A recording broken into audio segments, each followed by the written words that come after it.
नाज़िर कभी किसी सियासी जमात के हवाले से नहीं देखे गए। सियासी जमातों की जो क्रेडिट पे क्या चीज़ होती है, सियासी जमातें किस हवाले से पहचानी जाती हैं, पाकिस्तान की सियासी जो तारीख़ है, जमहूरी तारीख़ है, उसमें क्या है। हमने तो यही देखा है, यही सुना है कि कुर्बानी दी जाती है किसी भी जिद्दोजहद के लिए, किसी भी सियासी तहरीक के लिए। हमने देखा कि सियासतदान एक कॉज़ के लिए फांसी का फंदा भी कबूल करते हैं, शहादतें भी कबूल करते हैं, गोलियां भी खाते हैं, जिला वतनियाँ भी बर्दाश्त करते हैं, अटक के लेके ज़ंदानों में भी फेंके जाते हैं और उम्र कैद भी बर्दाश्त करते हैं झूठे मुकदमात के अंदर। ये पाकिस्तान ने पहली मर्तबा पाकिस्तान के 75 साल में देखने को मिला कि एक ऐसी जमात जो अपने आप को सियासी जमात कहती है, जिसको ट्रीट एक सियासी जमात के तौर पे किया जाता है,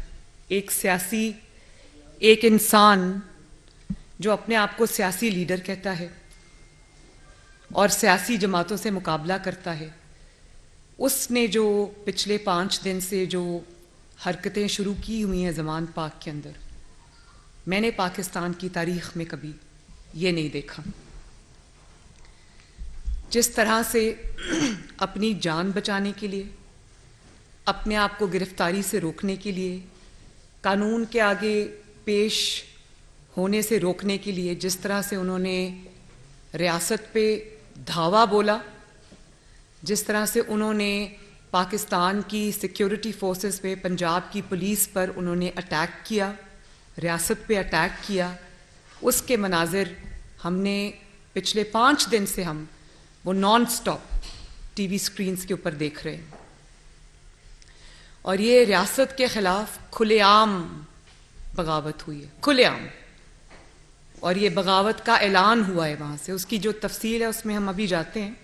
लेकिन ये आज से नहीं हो रहा, ये मैं आपको आपकी मेमोरीज़ को रिफ़्रेश करना चाहती हूँ। ये 2014 से यही सब कुछ जो है वो हो रहा है।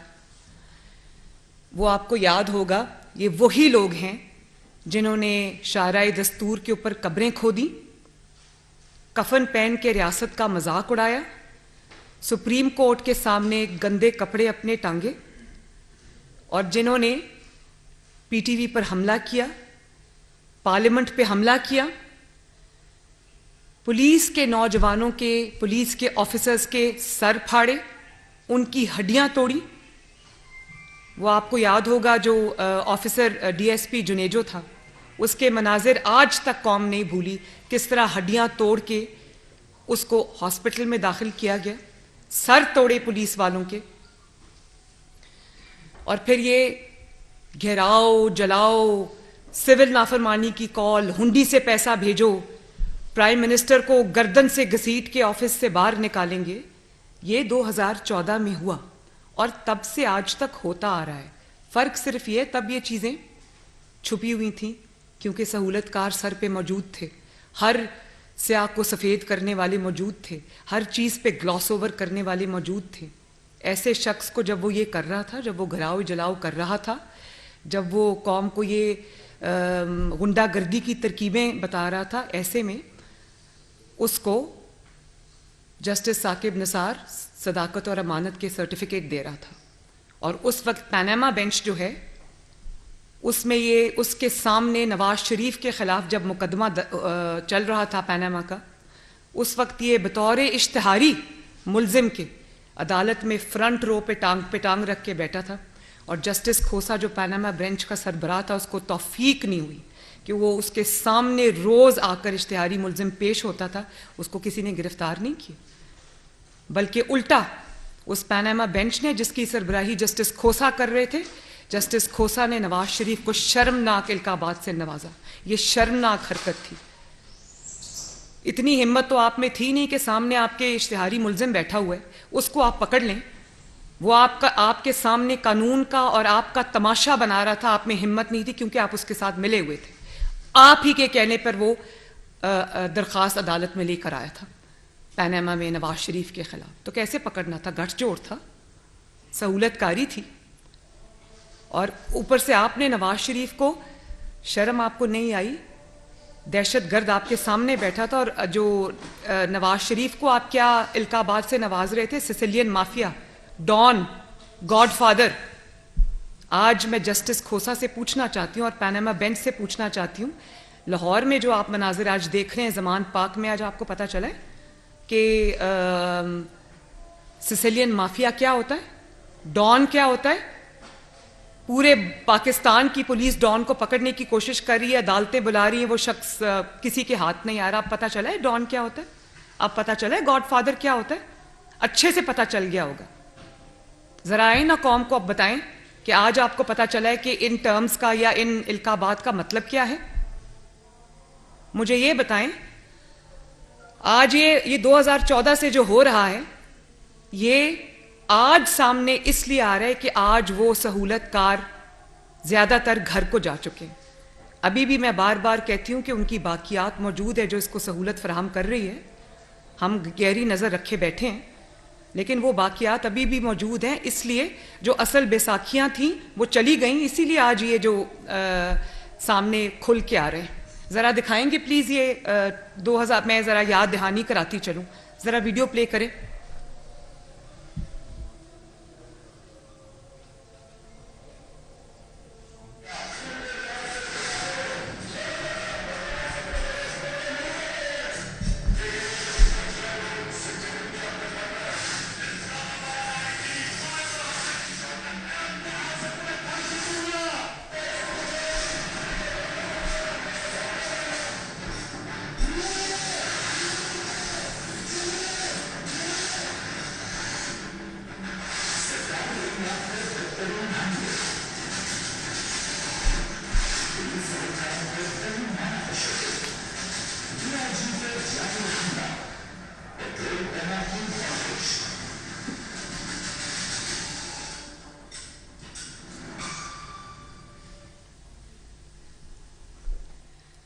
बात ये कि ये वाला जो आपने अभी देखा है 2014 में, ये 2014 में भी हो रहा था, लेकिन उस वक्त जो अंपायर ने उंगली पकड़ाई हुई थी और इसने पकड़ी हुई थी, इसलिए सब के बावजूद उसको सदाकत और अमानत के झूठे सर्टिफिकेट दिए गए। आज आप देखें कि वो बिगड़ा हुआ बच्चा जो 2013-14 से जो बिगाड़ते आ रहे, उसको आज वो बिगड़ा हुआ बच्चा रियासत पे पूरी कुव्वत और शिद्दत से हमलावर है। और एक बात मैं आपको और बता दूं, रियासत अगर किसी को पकड़ना चाहे तो ये 5 मिनट से ज्यादा का काम नहीं होता। रियासत किससे आप जीत नहीं सकते, रियासत के पास पूरी ताकत मौजूद है। फर्क सिर्फ ये है कि रियासत नहीं चाहती कि कोई खून खराबा हो, कोई पुलिस का अफसर या जवान जान से हाथ धो बैठे, या कोई भी सिक्योरिटी फोर्स का जो रुकन है या मेंबर है वो जख्मी हो, या फिर कोई सियासी कारकुन, चाहे उसका ताल्लुक पीटीआई से क्यों ना हो, उसको कोई नुकसान पहुंचने का अंदेशा हो। अगर ये कंसिडरेशंस ना हो, ये कंसर्न्स ना हो, तो इमरान को पकड़ना 5 मिनट से ज्यादा का काम नहीं है, ये मैं आपको बता दूं। और मैं ये सवाल करना चाहती हूं कि रहीम यार खान में कच्चे के इलाका का तो आप सबको पता होगा, कच्चे के इलाके में जो हो रहा है और जो जमान पाक में हो रहा है, उसमें क्या फ़र्क है?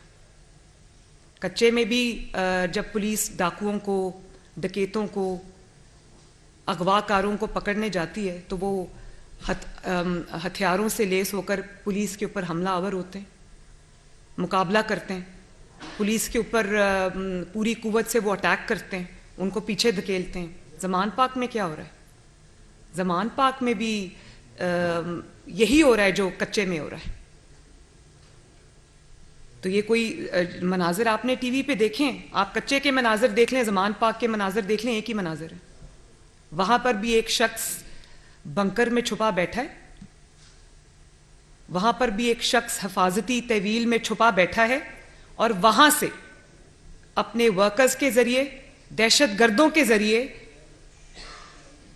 कल अदम तंजीमों के अराकीन के जरिए वो पूरी कुव्वत से रियासत के सिक्योरिटी फोर्सेस के ऊपर हमला आवर है। क्या फर्क है कच्चे के डाकुओं में और इमरान खान में?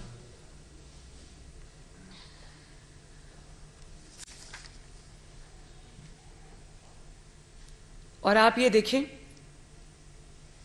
कि ये वही शख्स है जो आज फिजिकली रियासत के ऊपर हमला आवर है, लेकिन रियासत के ऊपर हमला आवर ये अब से नहीं है। जब 2018 में इसकी हुकूमत आई, इसी तरह का हमला इसने पाकिस्तान की इकॉनमी पे किया, मईशत पे किया, लैंड माइन्स बिछाई, बारूदी सुरंगें बिछाई, जो आज तक जिसका खमियाजा जो है वो पाकिस्तान भुगत रहा है, जिसके असरात पाकिस्तान में आज तक हैं। पाकिस्तान अभी उससे निजात नहीं हासिल कर सका। वही इसने, जब इसको पता चला कि ये हुकूमत से जा रहा है, तो वो साइफर वाली स्टोरी बना के ये ले आया, कहानी बना के वो झूठ घड़ के ले आया, और हर जलसे में, जुलूस में वो साइफर वाला कागज़ जो था वो लहराता था। और पाकिस्तान के ताल्लुकात दूसरे ममालिक के साथ मुश्किल में डाल के, जेपर्डी में डालकर, ख़राब करके, खुद ये हाथ जोड़ के अमेरिका से माफ़ी मांगकर ये ताल्लुकात बेहतरी के लिए आज कोशिश कर रहा है।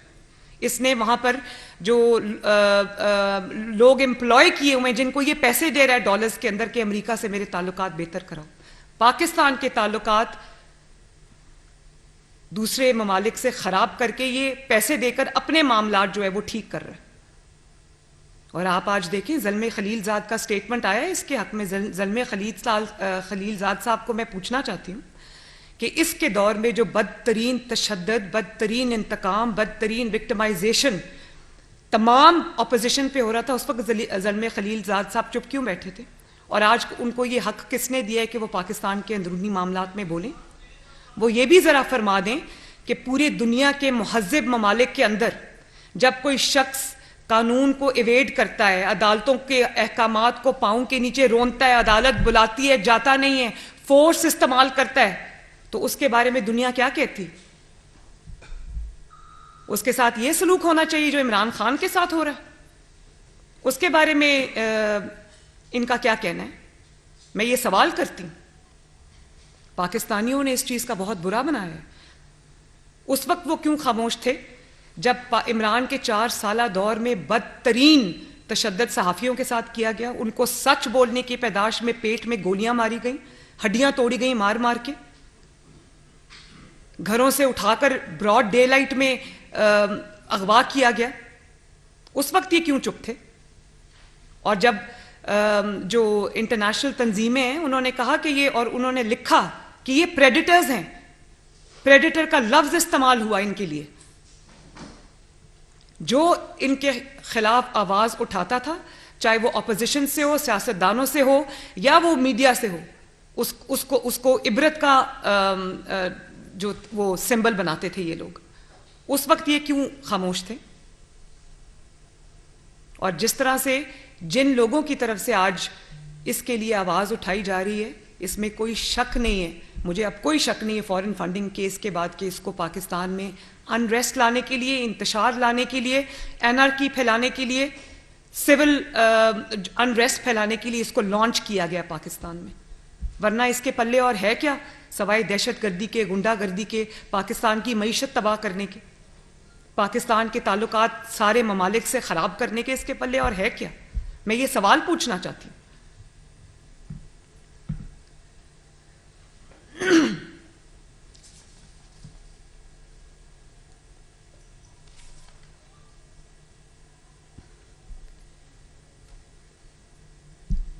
और फिर आप ये देखें कि 3 दिन से इंटरनेशनल मीडिया पे इंटरव्यूज दे रहा है, झूठ बोल रहा है, पाकिस्तान का चेहरा दागदार करके बता रहा है, झूठ बोला। और चंद एक एंकर्स ने इसके झूठ पकड़े भी।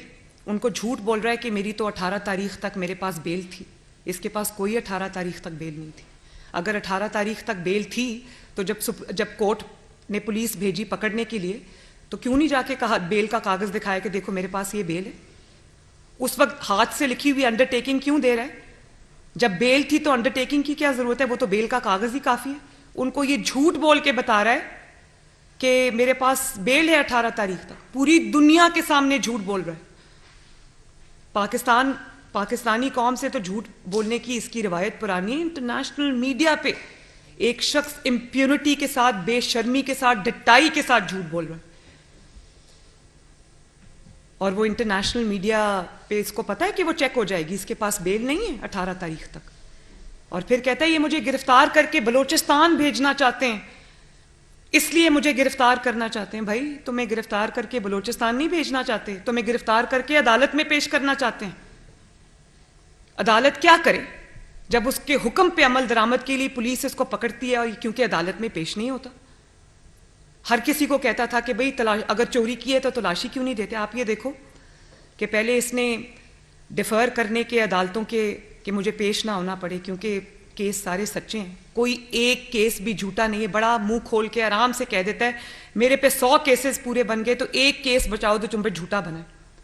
मैं बार बार ये बात कहती हूँ, टिरी एंड वाइट वाला केस झूठा है, फॉरेन फंडिंग वाला केस झूठा है। फॉरेन फंडिंग वाला केस अगर झूठा है तो 7 साल क्यों सांप बन के उस केस पे बैठे रहे, उसको खुलने नहीं दिया और डिलेइंग टैक्टिक्स यूज किए।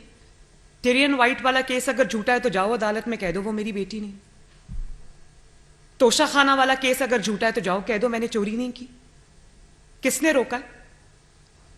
मैं तो अपनी मिसाल दूंगी। मेरे पर जब झूठा इल्जाम लगा तो मैं तो 100 से ज्यादा पेशियों में शरीक हुई और झूठा इल्जाम लगा, झूठी सजा मिली, लेकिन कानून का तमाशा नहीं बनाया। कानून के आगे पेश हुए, फैसला पसंद था नापसंद था, मुनसिफाना था गैर मुनसिफाना था, उस चीज से कतई नजर पाकिस्तान के कानून को पांव की जूती के नीचे नहीं रोता। एक एग्जाम्पल सेट की कि अगर सच्चे हो तो एक दिन आएगा जब आप इंशाअल्लाह ताला बरी होके सामने आओगे। तो ये किसको बेवकूफ बना रहा है? बलोचिस्तान भेजना चाहते हैं, भाई बलोचिस्तान नहीं भेजना चाहते, अदालत भेजना चाहते हैं। और अगर तुम खुद अदालत जाओ तो तुम्हें क्यों कोई गिरफ्तार करे? तुम इतना कानून से भाग रहे हो कि तुम्हें अदालत लेके जाने पर तुम्हें गिरफ्तार करना पड़ता है। और मैं आज भी ये कहती हूं कि अभी इसको गिरफ्तार ना किया जाए, इसके मुकदमे चलाए जाएं, इसके मुकदमों में इसको पेश किया जाए। ये एक अंडरटेकिंग लिख कर दे तमाम केसेस में जो इसके खिलाफ चल रहे हैं कि मैं हर पेशी पर जब अदालत बुलाएगी मैं पेश हूंगा। तो मैं कहूंगी इसको अभी गिरफ्तार ना करें, जब इसके मुकदमात का फैसला हो जाए तो इसको गिरफ्तार करें, क्योंकि वो सामने फैसला दीवार पे लिखा हुआ है, इसीलिए पेश नहीं होता। और पेश होना ना पेश होना एक अलग बात है। अब वो किस तरह से हमला आवर है, मैं तो ये सोचती हूं कि जो ज़र्ब अज़्म में हमने मनाजिर देखे थे, जो रद्दुल फसाद में हमने मनाजिर देखे थे, जब दहशत गर्द होते हैं, कोई दहशत गर्दी का प्लानिंग कर रहे होते हैं, वो क्या करते हैं? वो गार में बैठकर, गारों में छुप कर वो वहां से ऑर्डर्स पास करते हैं। पॉलिटिकल तहरीकों में, जमहूरी तहरीकों में, जब किसी मकसद के लिए कोई पाकिस्तान के सियासतदान या किसी भी मुल्क के सियासतदान जब कोई तहरीक चलाना चाहते हैं, जब कोई कैंपेन चलाना चाहते हैं, जब कोई जमहूरी तहरीक चलती है, तो हमने तो यही देखा है कि जो सियासी लीडर होता है या जो जमात का सरबराह होता है वो फ्रंट से लीड करता है, वो सबसे आगे होता है, लोग उसके पीछे निकलते हैं। ये हमने तो यही देखा है, ये हमने पहली मर्तबा देखा है। ये तो हमने सियासी दहशतगर्द जमातों के साथ देखा है कि वो गारों से बैठ के ऑर्डर देते हैं। वही हो रहा है ज़मान पाक में। ज़मान पाक के बंकर से बैठकर बयानात दिए जा रहे हैं। ज़मान पाक ज़मानत पाक की मेरे मुंह पे अब आ जाता है, क्योंकि है तो वो ज़मानत पाक की। ज़मान पाक के बंकर से बैठकर लोगों को कहा जा रहा है पेट्रोल बॉम्ब्स फेंको। कहाँ से आया वो पेट्रोल? कहाँ से आए वो पेट्रोल बॉम्ब्स? कहाँ से आया वो जो टेक्नोलॉजी है जिसके थ्रू आपने जो पेट्रोल बॉम्ब्स हैं वो बनाए? सियासी जमातों के हाथों में कभी आपने पेट्रोल बॉम्ब्स देखे? डंडे बरदार लोगों की फोर्स है।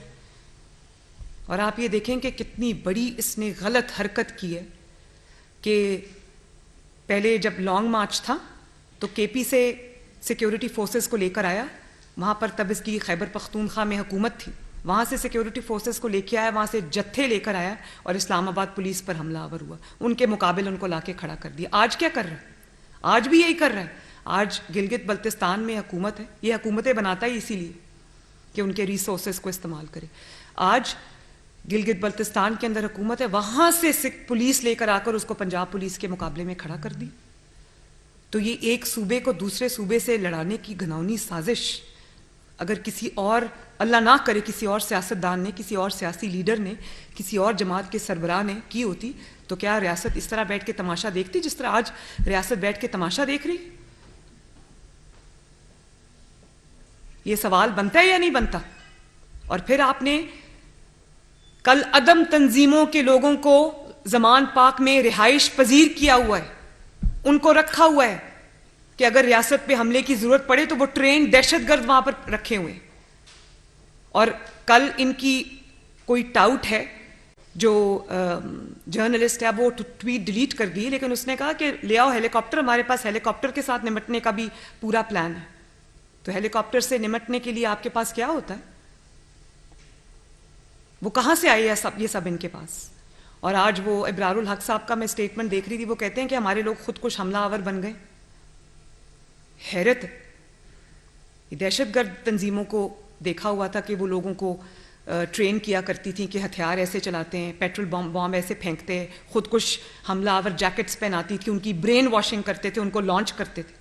भाई अपने बच्चे तुम्हारे लंदन में महफूज मकामात पे बैठे हैं, गुलछर्रे उड़ा रहे हैं। अभी वो वीडियो देखी, तीनों बच्चे इसके कोई जगह जा रहे हैं और ऐशो इशरत की ज़िंदगी गुजार रहे हैं, और पाकिस्तानी बच्चों को तुम पेट्रोल बॉम्ब्स हाथ में देकर उनको कहते हो कि रियासत के ऊपर हमला करो, पुलिस के जवानों पे हमला करो, पुलिस के अफसरान पे हमला करो।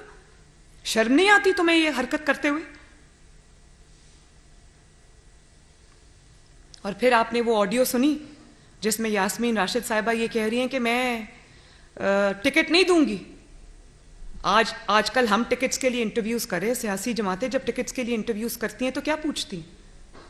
सियासी जमातें जब टिकट्स के लिए इंटरव्यूज़ करती हैं अपने कैंडिडेट्स के, तो उनको ये कहती है कि बताओ आपने कितनी खिदमत की, बताओ आप कितना अवेलेबल हुए अपने हलके के लोगों के लिए, आपने वहाँ पानी के लिए, साफ़ पानी के लिए क्या काम किया, सड़कें कितनी बनवाई, कितनी खिदमत की, कितना आप अपने फ़र्ज़ और जिम्मेदारियाँ निभाते रहे, तो आपको टिकट मिलेगा। यहाँ क्या पूछा जा रहा है? यहाँ ये कह रहे हैं कि जत्थे जो लाएगा और रियासत से लड़ाई करेगा उसको टिकट मिलेगी, जो जितने पेट्रोल बॉम्ब्स चलाएगा उसको टिकट मिलेगी, जो जितनी डंडाबरदार फोर्स लेकर आएगा उसको टिकट मिलेगी, जो जितना बड़ा दहशतगर्द होगा उसको टिकट मिलेगी। मैंने तो पाकिस्तान की तारीख में कम से कम ये नहीं देखा। जरा वीडियो चलाएं प्लीज।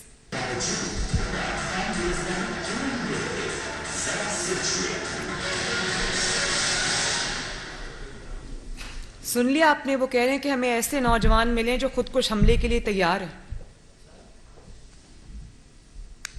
तो अब इसमें किसी को कोई शक व शुबे की गुंजाइश रह गई है कि ये एक सियासी जमात नहीं बल्कि एक अस्करी जमात है, जो एक नेफेरियस एजेंडा लेकर, पाकिस्तान की तबाही का एजेंडा लेकर, पाकिस्तान के अंदर खाना जंगी का एजेंडा लेकर फॉरेन कुव्वतों के ईमा पर ये लॉन्च हुए हैं कि नहीं चलने देना मुल्क को, कुछ भी हो जाए नहीं चलने देना। अब जमान पाक के इर्द गिर्द जो हो रहा है, क्या वहाँ के रिहायशियों को तकलीफ नहीं हो रही?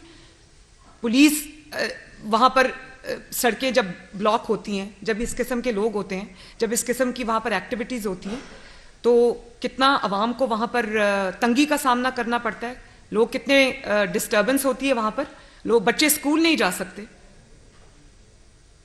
और रियासत जो है वो बेबस होकर तमाशा देख रही। एक शख्स ने पूरे कानून को, आइन को, पूरे उसको अपने पाँव की जूती के नीचे रखा हुआ है, और उसको आप ये देख लें आज भी उसको जो वारंट्स है वो सस्पेंड हो गए। भाई ज़रूर करे सस्पेंड, आपने करने हैं तो, लेकिन मैं क्या पूछती हूँ, क्या यही सहूलत पाकिस्तान की बाकी सियासी जमातों को हासिल है? यही सहूलत नवाज शरीफ को हासिल है? मैं ये सवाल पूछती हूँ कि ये तफरीक क्यों है?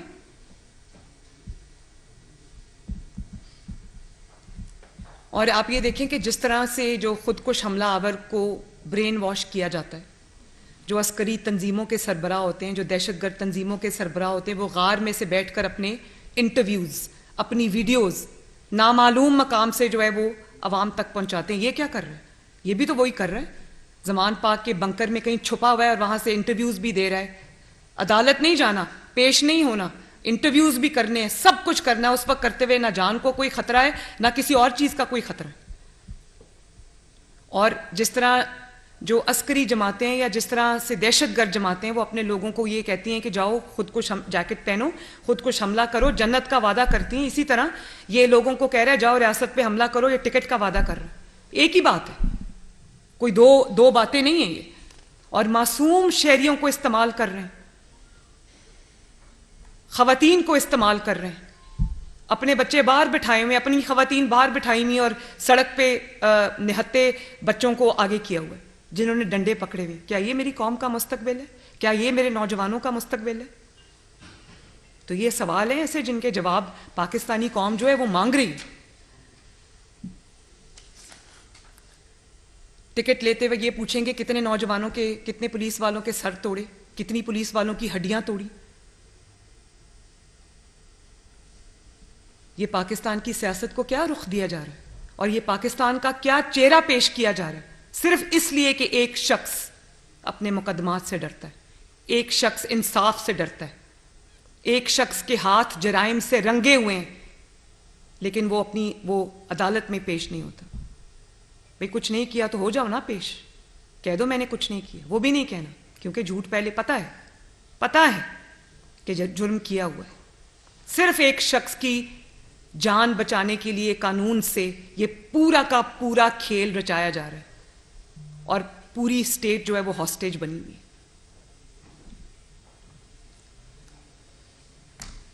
तो मैं आज ये जो सवालात कौम के सामने रखे हैं ये हर जी शऊर पाकिस्तानी के सवालात हैं जिनका जवाब जो है वो कौम मांग रही है। शुक्रिया जी। मैं सबको देंगे।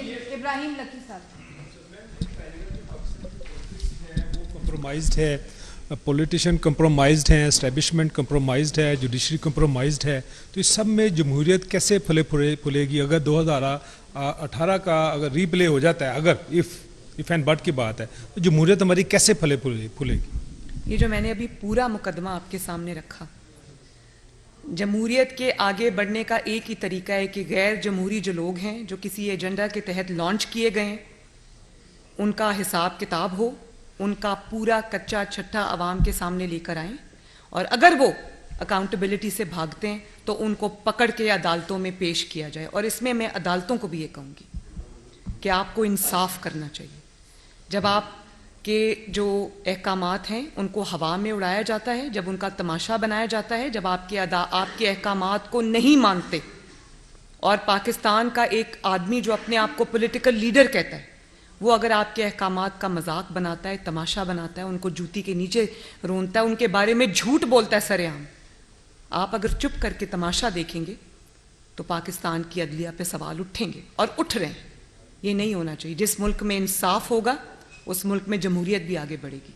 जी ये बताइएगा कि मैडम ये बताइएगा कि दो इश्यूज बड़े अहम चल रहे हैं इस वक्त मुल्क के। एक तो चल रही महंगाई, लोगों को बहुत ज़्यादा मुश्किलात का सामना है, आपकी विफाकी हुकूमत है।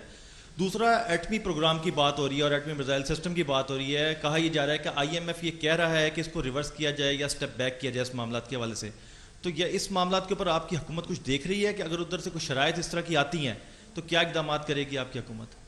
देखिए, मैं आपने महंगाई की बात की, आपने IMF की बात की, मैं फिर वही बात करूँगी। जो शख्स इस महंगाई का जिम्मेदार है, जो शख्स IMF के साथ मुआहदे का जिम्मेदार है, जो शख्स IMF के हाथों पाकिस्तान को गिरवी रखने का जिम्मेदार है, उसको पकड़ो और कौम के सामने पेश करो, वो अपने जवाब खुद दे।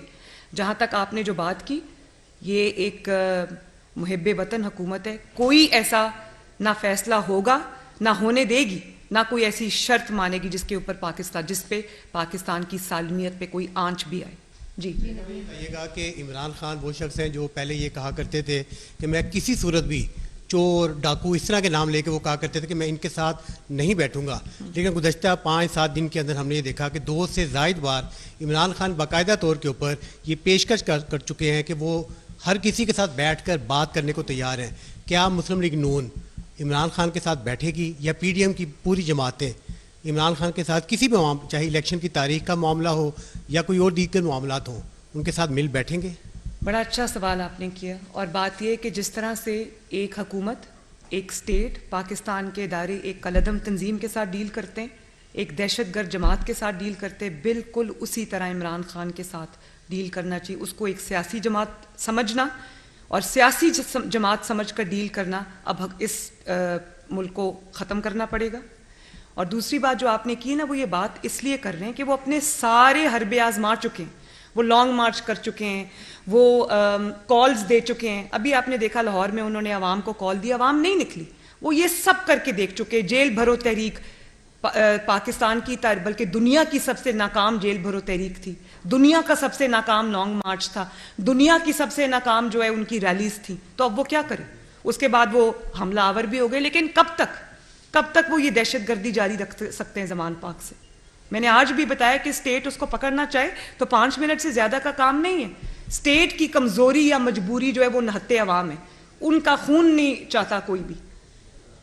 और ये हमारी जिम्मेदारी है कि ऐसे तरीके से वो काम हो किसी को भी नुकसान ना पहुंचे।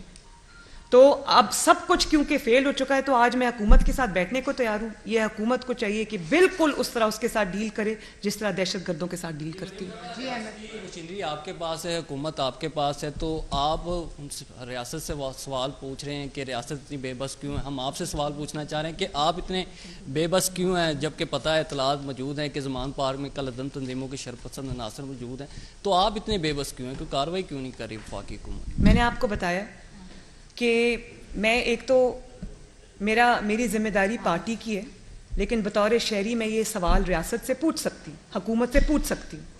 मैं हुकूमत का हिस्सा नहीं हूँ, मैं ये सवाल पूछ सकती हूँ। हाउएवर मुझे इस बात का इल्म है कि हुकूमत की जो कमज़ोरी है वो कमज़ोरी नहीं है, वो उसकी कंसर्न है जो उसके अवाम के लिए, कि वहाँ पर किसी की भी जान ना जाए, कोई वहाँ पर कैजुअल्टी ना हो, कोई ऐसी सिचुएशन ना हो जहाँ पर किसी को कोई नुकसान पहुंचने का अंदेशा हो। वरना 5 मिनट से ज़्यादा का काम नहीं है, मैं समझती हूँ इस बात को। जी मरीम साहब, ये बताइएगा कि आपने अभी मुतालबा पिछले दिनों किया है कि जनरल फैज़ का कोर्ट मार्शल किया जाए। जनरल फैज़ के कोर्ट मार्शल पर आप एग्री हैं, और जनरल बाजवा के कोर्ट मार्शल पर आपकी क्या राय है? और दूसरा ये बताएं कि इमरान खान के हवाले से बहुत सारी जो पब्लिसिटी के हवाले से सर्वे करवाए गए हैं, उनकी 60 से 70% जो है उनकी पॉपुलैरिटी है इस टाइम, तो आप लोग उसे डिक्टेटर शो करवा रहे हैं, पब्लिक उन्हें डिक्टेटर मानने को तैयार नहीं है, इस पर क्या कहेंगे? 2 सवाल आपने पूछे। जहाँ तक जनरल बाजवा और जनरल फैज़ का सवाल है, मैं इसका जवाब बहुत तफसील से ये दे चुकी हूँ कि उन्होंने जो भी किया है वो पूरी कौम के सामने, अब वो खुद भी उसका एतराफ़ कर चुके हैं, खुद भी एतराफ़ कर चुके हैं और एक दूसरे पे इल्ज़ाम लगा रहे हैं। तो मैं ये अपने इंटरव्यू में कह चुकी हूँ कि जो इदारा है वो उसकी बदनामी का बायस बने हैं, तो इदारे को चाहिए कि वो खुद ऐसे अनासिर और ऐसे लोग जो इदारे की ऊपर बदनामी का बायस बनते हैं, उनके लिए स्टिग्मा होते हैं, उनको सॉर्ट आउट करने की जिम्मेदारी भी इदारे की है और ये उनको करना चाहिए। इससे उनकी जो वक़ार है और उनकी जो इज़्ज़त है उसमें इजाफा होगा। दूसरी बात जो आपने की, मैं ख्याली सर्विस पे तो नहीं जाती, लेकिन अगर सर्विस की इतनी ही पॉपुलैरिटी है तो आप मुझे बताएं कि आज दहशतगर्दी पे क्यों उतरने की ज़रूरत पड़ेगी? कहाँ गए वो लोग जो जेल भरो तहरीक में भी नहीं आए, लॉन्ग मार्च में भी नहीं आए, लाहौर की रैली में भी नहीं आए, किसी कॉल पर भी नहीं आए, और उनको ये थ्रेटन किया जा रहा है कि लोग लेकर आओ वरना आपको टिकट नहीं मिलेगा। तो ये पॉपुलर जमातें होती, कहाँ है पॉपुलैरिटी? वो थ्रेट्स क्यों पेश किए जा रहे हैं कि लोग लाओगे तो हम आपको टिकट देंगे, मतलब देयर बाय मीनिंग के लोग नहीं आ रहे, खाली खुली जो अपनी ही सीटों को जीत जाना, उसमें से भी PMLN कुछ सीटें जीत गई है। तो ये तो इंशाअल्लाह ताला बहुत जल्द इलेक्शन होंगे तो पता चलेगा कि पॉपुलर कौन है, असल पॉपुलर कौन है, लोग सब समझते हैं। जी सर्वेज हम भी करा रहे हैं और बिला वजह हम मैदान में अपनी इलेक्शन की तैयारी के लिए नहीं उतरे हुए, हम साइंटिफिकली अपने इलेक्शन की तैयारी कर रहे हैं, सर्वे हम भी करा रहे हैं और अल्लाह ताला के फजलो करम से सर्वेस के बाद हमें पता चला है कि एक्चुअल पोजीशन क्या है, PMLN जीतेगी इंशाल्लाह। अच्छा मोहतरमा, ये रहनुमाई फरमा दें कि माजी के अंदर ये बात मुशाहिदे में आई है कि शरीफ फैमिली के ख़िलाफ़ जब भी कोई नोटिस, कोई वारंट गिरफ्तारी जारी होते थे तो वो जाती उम्रा की सिक्योरिटी भी वसूल नहीं करती थी, वो वहाँ पर चश्मा कर दिया जाते थे। और आज ये क्या ज़रूरत पड़ गई कि पूरी पंजाब पुलिस जो है और रेंजर जो एक साबिक वज़ीर आज़म के घर के ऊपर पहुंच गई एक वारंट गिरफ्तारी लेके? आप इतने समझदार शख्स हैं, ये क्या सवाल किया आपने? आप देखें कि अगर नोटिस कभी वसूल नहीं किया तो वो 200 पेशियां नोटिस वसूल किए बगैर ही हो गई। वो जो कैद काटी है नवाज शरीफ साहब ने, मरियम नवाज ने, शहबाज शरीफ ने, हमजा शहबाज शरीफ ने, आप शरीफ फैमिली की पर्टिकुलरली आपने बात की, इसलिए मैं शरीफ फैमिली का जवाब दे रही हूँ। वो नोटिस किए बगैर ही हो गई। और ये जो आप कह रहे हैं कि रेंजर्स आ गए, पुलिस आ गई, ये इसलिए आ गए कि वहां पर एक शख्स को घसीट के कहा जा रहा है अदालत चलो, वो अदालत नहीं जा रहा। जबकि जिन शरीफ फैमिली का मैंने नाम लिया वो चारों अदालतों में हर पेशी पर पेश हुए, किसी एक पेशी पे नहीं कहा कि हम बीमार हैं, मेरी बीवी बीमार है, मैं 72 ईयर्स का हूं, मैं बुजुर्ग हो गया हूं, मेरी टांग टूटी हुई है, किसी ने ये बात नहीं की।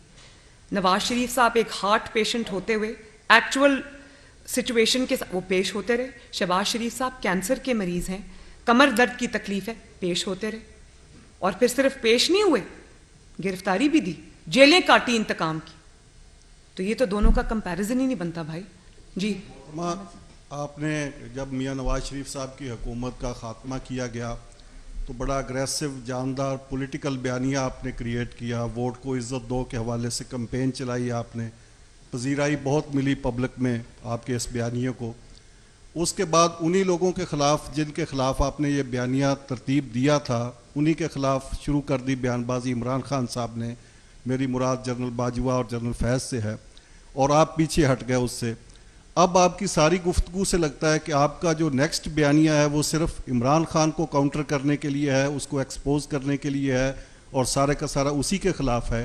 क्या ये दुरुस्त है? कल कला इमरान खान को सज़ा हो गई, वो अंजाम को पहुँच गए, तो फिर आपका बयानिया क्या होगा नेक्स्ट? देखिए, बयानिया किसको कहते हैं? मैंने ये बात बारहा कही है, मैं दोबारा दोहरा देती हूँ। बयानिया उसको नहीं कहते कि जब कोई इक़्तिदार में हो, जब कोई अपनी पूरी कुव्वत में हो, ताकत में हो, तो आप उसको उसके पाँव को पकड़ें, और जब वो चला जाए अपने टेन्योर पूरा करके तो तब आप उसका गिरेबान पकड़ें। नवाज शरीफ साहब ने जब जनरल बाजवा का और जनरल फैज़ का नाम लिया था, उस वक्त वो एक सिटिंग आर्मी चीफ था और दूसरा सिटिंग DGI था, और वो जो PDM का पहला जलसा था गुजरांवाला का, उन्होंने तब उसका नाम लिया। आज भी I am not mincing my words, मैं उनका भी नाम ले रही हूँ, उनकी बाकियात का भी नाम ले रही हूँ, उनकी तस्वीर भी दिखा रही हूँ लोगों को, जो हकायक हैं वो बता रही हूँ लोगों को। तो हमारा बयानिया कोई साइफर का बयानिया नहीं है, और या ये बयानिया नहीं है कि जब आपका चीफ हो और आप इक़्तिदार में हो तो आप कहें कि जनरल बाजवा जैसा कोई चीफ नहीं था, ऐसा सिपा सलार तो पाकिस्तान की 75 साल तारीख में नहीं आया, ये तो ऐसे हैं, इन्होंने मेरे लिए इतनी मदद की, मेरे लिए पैसे ले लेकर आए बाकी मुल्कों से। और जब जनरल बाजवा चले गए और आपका इक़्तिदार चला गया तो आप उनको कहते हैं कि इनका कोर्ट मार्शल होना चाहिए। ये तो बुज़दिल की निशानी है कि जब आपको किसी से डर हो, कोई ताकतवर हो, उस वक्त आप उसके पाँव पकड़े, और जब वो बाहर आ जाए, कमज़ोर हो जाए, तो तब आप उसका गिरेबान पकड़े। मुस्लिम लीग नून ने ये नहीं किया। मुस्लिम लीग नून ने अंजाम से बेपरवाह होकर सच बात की, और अब आज भी सच बात कर रही हूँ। मुझे रिफ्यूट कर सकते हैं तो करें, और कल भी सच बात करूंगी इंशाल्लाह जी। मैम ये बताइएगा कि हमने जो मनाजिर गुज़िश्ता दिनों में ज़मान पार्क में देखे, बिल्कुल इसी तरह के मनाजिर मुल्तान रोड पर TLP के दौरान जब एक रैली की कॉल थी उनकी भी धरने की, तो तब भी इसी तरह का जो सूरत हाल थी वो देखने को मिली, पेट्रोल बम्स और तशद्दुद पुलिस एहलकारों पर। उस वक्त तो रियासत ने TLP को बैन किया, TLP के लोगों को पकड़ा, लेकिन यहाँ पर आके हम देखते हैं कि अभी भी वो सॉफ्ट कॉर्नर मौजूद है कि ना तो पकड़ा गया है, ना ही किसी को हम देख रहे हैं कि किसी पर पाबंदी लगाने की इवन कोई बात भी नहीं कर रहा। पेट्रोल बम्स भी वही हैं, पुलिस वाले भी वही मार खा रहे हैं, लेकिन रियासत यहाँ पर बैकफुट पर नजर आई है। इसकी क्या वजह है? और दूसरा मेरा क्वेश्चन आपसे ये है कि महंगाई बहुत बड़ा मसला है, क्या मुस्लिम लीग नून की क़यादत को इस वक्त जो गवर्नमेंट में भी है उनको मशवरा देते हैं कि इसके लिए कोई इस तरह का मैकेनिज्म बनाएं, कम से कम महंगाई को भी कम किया जा सके? देखिए, जो पहली आपने बात की उसमें जो भी आप कहते हैं कि रियासत बैकफुट पे नज़र आती है, रियासत बैकफुट पे सिर्फ इसलिए होती है कि रियासत खून खराबा नहीं चाहती। रियासत किसी भी शहरी की जान की कदर करती है, उसकी हिफाजत रियासत की जिम्मेदारी है। अगर इमरान को एहसास नहीं है, अगर वो माओं के बेटों को इस्तेमाल कर रहे हैं, उनकी शहादतों को इस्तेमाल कर रहे हैं, उनके बच्चों को इस्तेमाल कर रहे हैं और ख़वातीन को इस्तेमाल कर रहा है, जत्थे लाकर हमला आवर है, तो रियासत को तो सबका ख्याल करना है ना। हाँ, ये ज़रूर है कि अब रियासत को इदारों के साथ सर जोड़ के बैठना होगा और इसके ऊपर से सियासी जमात का लेबल जो है वो हटाना होगा। इसको एक कलअदम जमात के तौर पे डील किया जाना चाहिए। इसको एक अस्करी सियासी जमात के तौर पे डील किया जाना चाहिए और इसको एक दहशतगर्द जमात के तौर पे डील किया जाना चाहिए। और अगर ये नहीं होता तो मुझे ये बहुत बड़ा सवाल जो है वो इस हुकूमत पे खड़ा होगा। दूसरी बात आपने क्या की, महंगाई की। मुझे हुकूमत को मशवरा देने की ज़रूरत नहीं है, क्योंकि मैं ये जानती हूँ कि शहबाज शरीफ साहब हों या इसहाक डार साहब हों, वो दिन रात उनका पहला कंसर्न ही यही है और उनके एजेंडा पे सबसे नंबर 1 आइटम होता है कि महंगाई को किस तरह कंट्रोल किया जाए, IMF के साथ किस तरह से डील किया जाए इस तरीके से कि आवाम पे ज़्यादा बोझ भी मज़ीद ना पड़े। और देखिए, हम लोग पॉलिटिकल पार्टी है, हमारा अपना पॉलिटिकल कैपिटल है, हमें एहसास है इस चीज़ का। उस आवाम के जो ऊपर जो मुश्किलात आई हुई हैं उसके साथ साथ हमें अब इलेक्शन में भी जाना है, तो हमें एहसास है इस चीज़ का। मुझे इल्म है इस चीज़ का कि शहबाज शरीफ साहब 6 बजे उठकर जो है वो अपना काम शुरू करते हैं, रात को 12 बजे तक वो काम करते हैं, और ये उनके पहले एजेंडा के ऊपर पहले नंबर पे है चीज़। जी मैडम, कल इमरान खान साहब ने मीडिया टॉक की और उन्होंने कहा कि मौजूदा जो चीफ ऑफ आर्मी स्टाफ है, उन्होंने नाम तो नहीं लिया, मगर उन्होंने कहा कि हाजी साहब मतलब जो भी ऑपरेशन हो रहा है इसके पीछे वो हैं। और दूसरी बात ये कि जो इतलात... एक सेकंड उमर, पहले इसका मैं जवाब दे उस्मान सॉरी इसका मैं जवाब दे दूं। ये एक बड़ा अच्छा क्वेश्चन है। क्या उनको चीफ ऑफ आर्मी स्टाफ ने कहा था कि अदालत में पेश ना हो? क्या चीफ ऑफ आर्मी स्टाफ ने कहा था कि घर के बंकर में छुप के बैठ जाएं और जब अदालत बुलाए तो कह दें मेरी टांग टूटी हुई? क्या चीफ ऑफ आर्मी स्टाफ ने उनको कहा था कि पिछले 5 महीने से टांग पे प्लास्टर चढ़ा के बैठ जाएं? क्या उन्होंने चीफ ऑफ आर्मी स्टाफ ने उनको कहा था कि आप जो है वो अदालत जब बुलाए तो कह दे मेरी जान को खतरा है? भाई, ये बात कोई पॉलिटिकल विक्टिमाइजेशन नहीं है, 1 पॉइंट एजेंडा है। अदालत बुला रही है, पेश हो जाओ, तुम्हें कोई गिरफ्तार नहीं करेगा। तो क्या ये बुज़दिली का जो आइडिया था ये उनको चीफ ऑफ आर्मी स्टाफ ने दिया था? बात यह है कि जब आपके पास अपना जवाब नहीं है, जब आपके अपने जराइम से हाथ रंगे हुए हैं, जब आपका कसूर अपना है, तो उसके लिए आप जितने मर्जी स्केपगोट्स ढूंढ लें, उसका कोई फर्क नहीं पड़ता।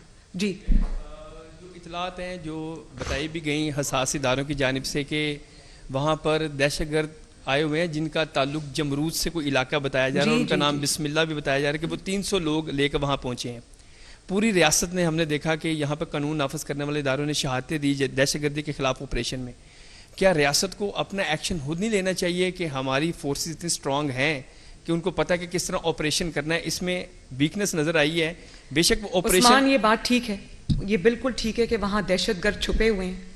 मैंने तो तस्वीर भी देखी उन दहशतगर्दों की जो ज़मान पाक में इस वक्त पनाह लिए हुए हैं। लेकिन देखें, रियासत की फिर मजबूरी, वहाँ सिर्फ दहशतगर्द और जत्थे वाले लोग नहीं, वहाँ पर कुछ मासूम पॉलिटिकल वर्कर्स भी हैं जिनको गुमराह करके लाया गया है वहाँ पर, वो भी वहाँ पे ट्रैप्ड है। तो उनकी हिफाजत की जिम्मेदारी हमारी है और हम नहीं चाहते कि चाहे वो पॉलिटिकल पार्टी का कारकुन, PTI का कारकुन हो, उसको कोई गुजंद पहुँचे। वो मासूम लोग हैं, वो इस्तेमाल हो रहे हैं। एक चोर की चोरी बचाने के लिए, उसकी बुज़दिली पर पर्दा डालने के लिए वो लोग इस्तेमाल हो रहे हैं।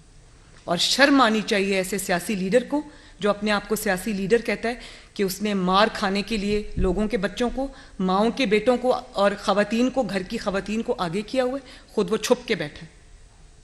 इतनी नामोशी की बात है कि मैंने तो पहले कहा था कि अगर मेरा लीडर ऐसा हो या मेरा वालिद ऐसा हो, मैं तो शर्म के मारे किसी को मुंह भी ना दिखा सकूं। ये एक नई रिवायत हमने सियासत में देखी और कितनी ये शर्म की बात है। पॉलिटिकल लीडर्स तो सामने से लीड करते, घरों में छुप के तो नहीं बैठते। लोगों को कहा गिरफ्तारी करो, जेल भरो, खुद बेलें भरते रहे अपनी। तो लोगों के बच्चों, माओं के बच्चे फालतू आए हुए हैं, माओं की गोदें जो उजड़ी, वो जो जिले शाह है उसकी माँ से पूछो ना आज, और पूछो कि तुम्हारा बेटा क्यों शहीद हुआ है।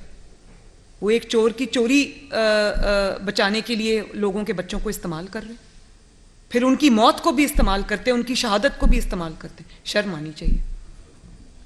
जी, आपकी तमाम स्पीचेस जो हम सुनते हैं वो इमरान खान से लेके शुरू होती है और उसी पे ख़त्म होती है। इमरान खान को सुनते हैं तो उनकी जो जितनी स्पीचेस होती है वो हुकूमत के अगेंस्ट होती है, PMLN के अगेंस्ट होती है।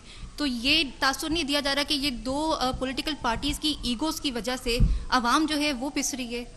बेटा, मेरी कोई ईगो नहीं है और मैं आपको ये बहुत बार ये कह चुकी हूँ कि अगर मेरे बस में होता तो मैं कभी इमरान का नाम भी ना लेती। ये इतना, मैं क्या कहूँ कि ये इतना इस किस्म का इंसान है कि मुझे इसके ख़िलाफ़ बात करते वक्त अपने लेवल से नीचे आना पड़ता है, लेकिन जब पाकिस्तान की जो हर बीमारी है उसकी जड़ इमरान खान है। पाकिस्तान को कोई आज एक्सटर्नल थ्रेट नहीं है, पाकिस्तान को इंटरनल थ्रेट है, पाकिस्तान को इंस्टेबिलिटी का थ्रेट है।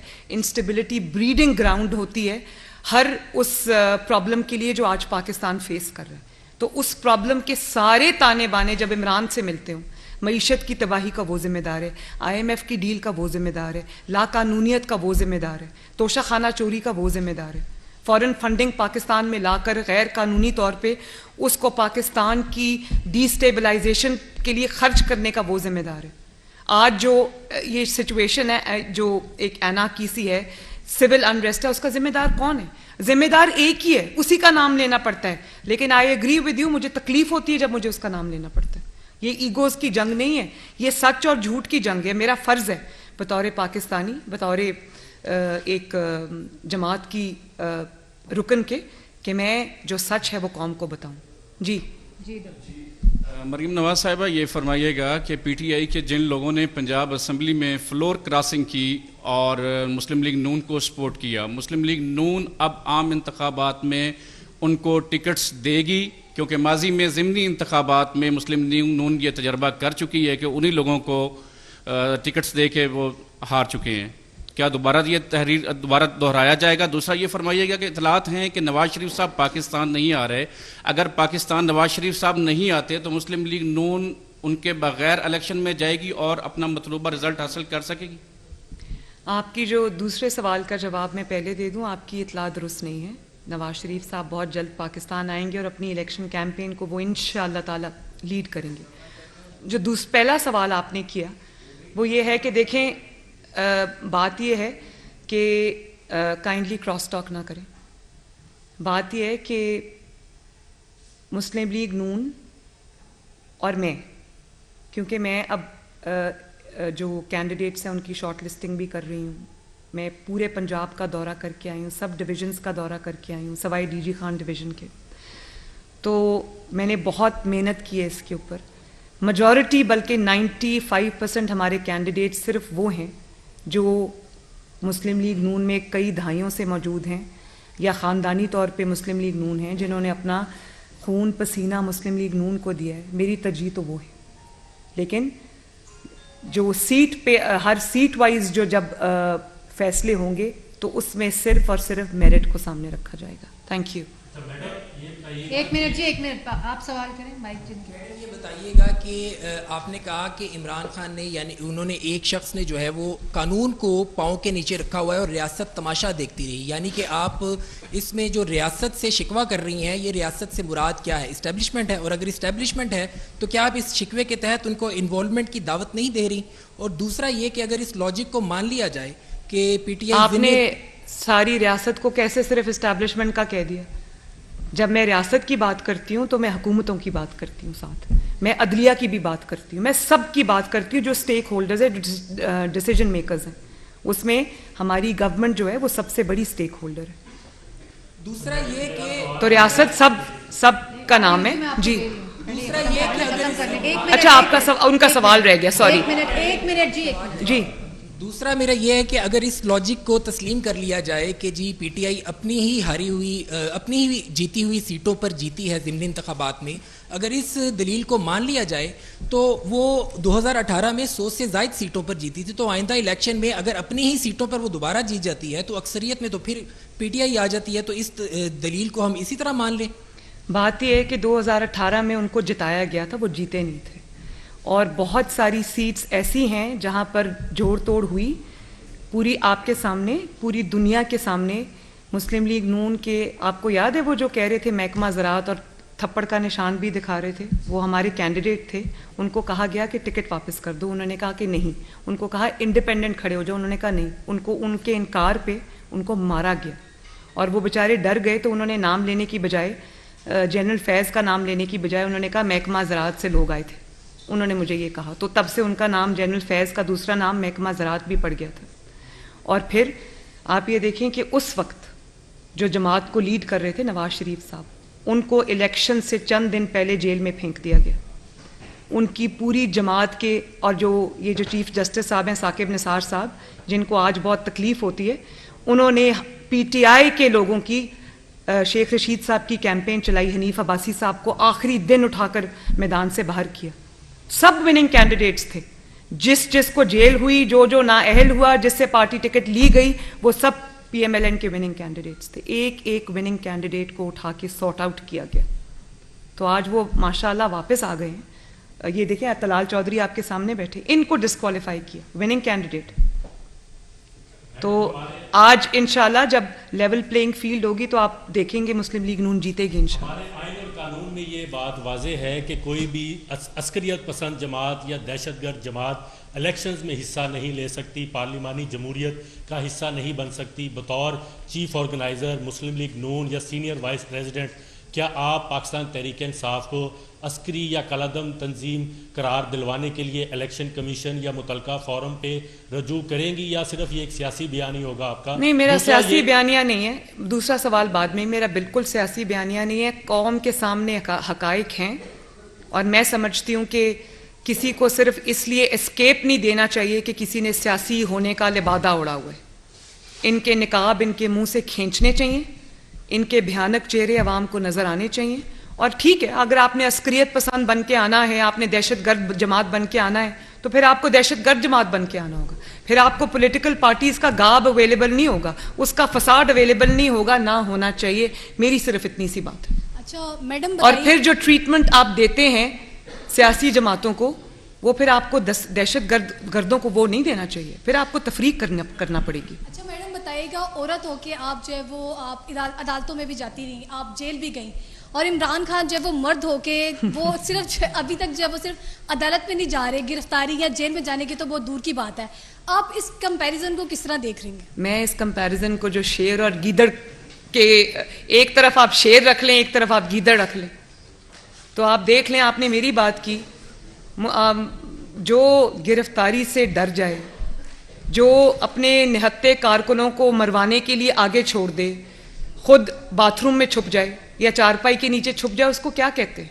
उसको पॉलिटिकल लीडर नहीं कहते। पॉलिटिकल लीडर तो हंसते हंसते फांसी के फंदे पे झूल जाते हैं, हंसते हंसते शहादत कबूल कर लेते हैं, हंसते हंसते डिस्क्वालीफाई हो जाते हैं, हंसते हंसते जंदानों में वक्त गुजार के आ जाते हैं। ये होते हैं पॉलिटिकल लीडर्स, जो ये नहीं कर सकते, जिनकी गिरफ्तारी के नाम से जान जाती है, उनकी नींदें उड़ जाती हैं, तो उसको लीडर नहीं गीदड़ कहते हैं। सबसे पहला सवाल तो ये है कि इमरान खान जो है वो, उसका सबसे बड़ा इल्ज़ाम जो है पाकिस्तान मुस्लिम लीग नून और हुकूमती जमात पर यह है कि हुकूमती जमात नहीं चाह रही कि इलेक्शन हो। एक तरफ इलेक्शन डेट जो है वो दे दी गई है, तो क्या इलेक्शन हो रहे हैं, होने जा रहे हैं? देखें, मैंने आपको ये पहले भी बहुत बार अपनी तकरीर में ये बता दिया है कि मैं मुस्लिम लीग नून अगर इलेक्शन नहीं चाहती तो मुस्लिम लीग नून किस चीज़ की दरखास्तें मांग रही है? मुस्लिम लीग नून अपने डिविजन्स के दौरे क्यों कंप्लीट कर चुकी है? मुस्लिम लीग नून अपने कैंडिडेट्स की लिस्ट क्यों कंपाइल कर रही है? आज पार्लियामेंट्री बोर्ड्स भी अनाउंस हो गए।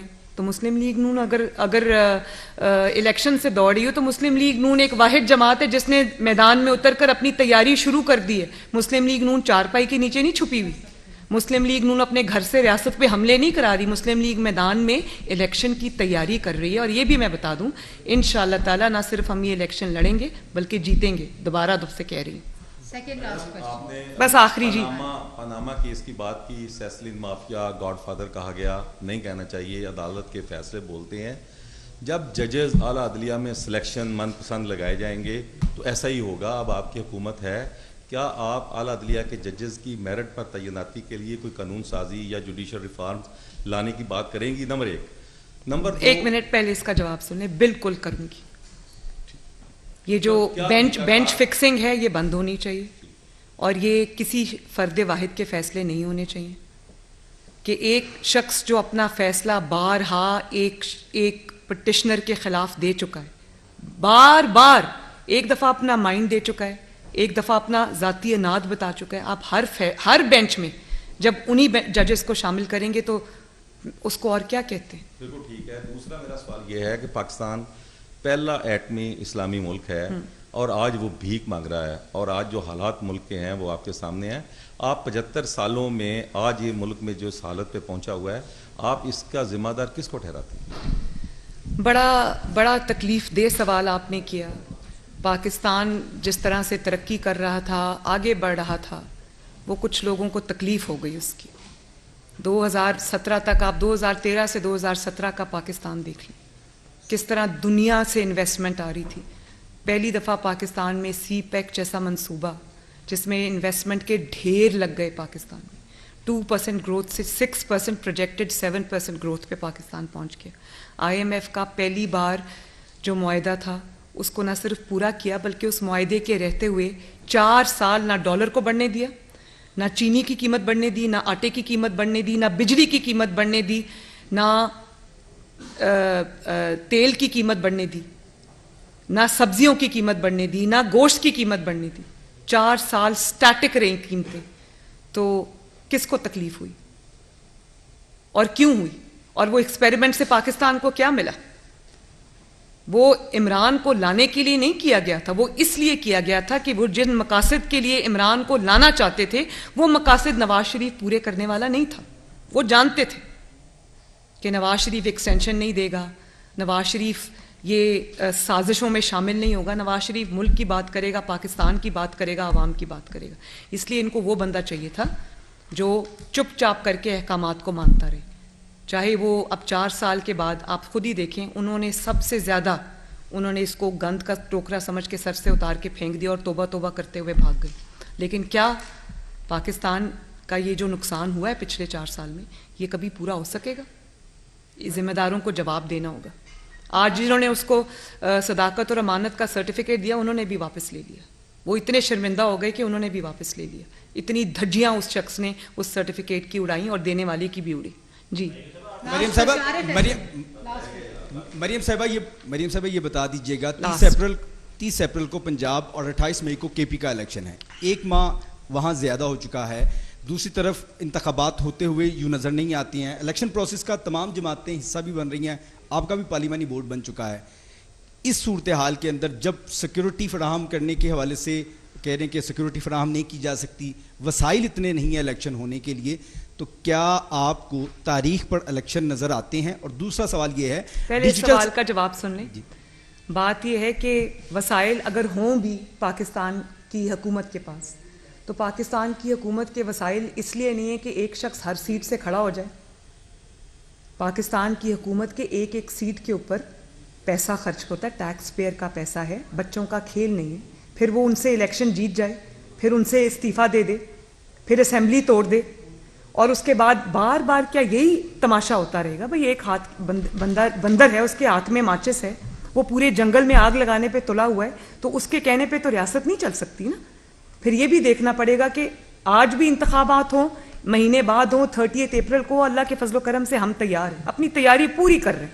लेकिन क्या ये प्रेसिडेंट सेट होगा कि एक ज़हनी तौर पर कमज़ोर इंसान, जो ज़हनी तौर पर स्टेबल नहीं है, जो ज़हनी तौर पे एक माजूर इंसान है, अद्वियात के ज़ेरे असर है, उस शख्स के कहने पर आज पंजाब की असेंबली का इलेक्शन भी हो जाएगा, KPK की असेंबली का इलेक्शन भी हो जाएगा, उसके 6 महीने बाद या 4 महीने बाद नेशनल असेंबली के इलेक्शंस होंगे। तो क्या हर 5 साल बाद यही हुआ करेगा कि पहले पंजाब असेंबली का होगा इलेक्शन, उसके महीने बाद KPK असेंबली का इलेक्शन होगा, उसके बाद जो है वो कौमी असेंबली के इलेक्शन होंगे? ये कोई तमाशा है? ये 22 करोड़ आवाम का जीता जागता मुल्क है। यहाँ पे एक मंशियात ज़दा शख्स के फैसलों पर फैसले नहीं किए जा सकते। अच्छा ये बता दें, डिजिटल सेंसस इस वक्त जारी हैं, अगर 2 असम्बलियों में इंतखाबात होती हैं और 2 असम्बलियों में बाद में और वफाक में होते हैं, तो क्या हम तफरीक नहीं करेंगे? क्या हम इस मरदमशुमारी पर और बाद में होने वाले इलेक्शन को आपस में कॉन्फ्लिक्ट कर देंगे? देखिए, ये आपने बड़ा टेक्निकल सवाल किया है। मेरे पास भी ये मेरा कंसर्न भी है। ये नहीं हो सकता कि कुछ के पिछले सेंसस पे हो, कुछ के अगले सेंसस पे हो या मौजूदा सेंसस पे हो। यही जो टेक्निकल चीज़ें हैं वो उनका फैसला करना पड़ेगा, और ये मेरा ख्याल है कि जो